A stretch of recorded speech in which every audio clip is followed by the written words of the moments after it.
If I may, I'd just add to the example which I gave back in 2007, because I had just sold David Lloyd. We had nearly £1 billion to spend. It's kind of burning a hole in my corporate pocket, and we saw what was happening to the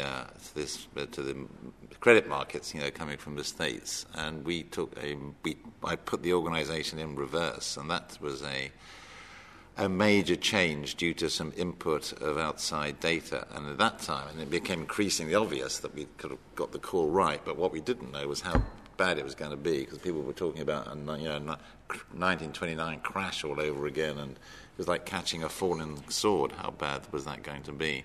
So we went from a highly geared growth organisation to literally a very conservative capital expenditure one.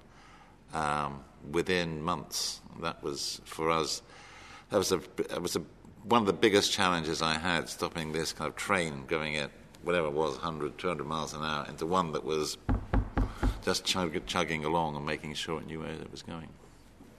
But I think it's just back to the data points again. The strategy is tested every year. It's something you just don't put in place and leave it, because things change and things change rapidly. And clearly using that information or data that you can see where you do need to change course. That's an exception. It doesn't happen that often, thank goodness. I think there's a performance element of it. So,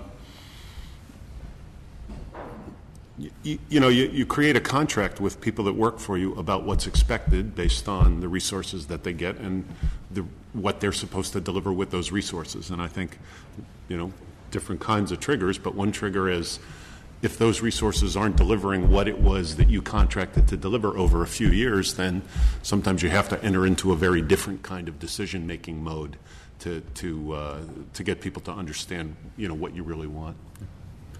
And I would say that if you come back to the example which says that I'm operating within the domain in which my experience and training and education has given me, then it is very hard to break out of that and see the things that could be coming. And I think the things that have been said along this table involve looking at the macros and looking outside the box to judge what impact is going to have on your company or your organisation. I think if you're operating in the here and now on what you've learnt and what you're seeing, and seeing a rear vision mirror with all of the data that's come before, you won't see the opportunities or be able to change strategy in a way that is needed. And the second thing is that is the role of the CEO to do that.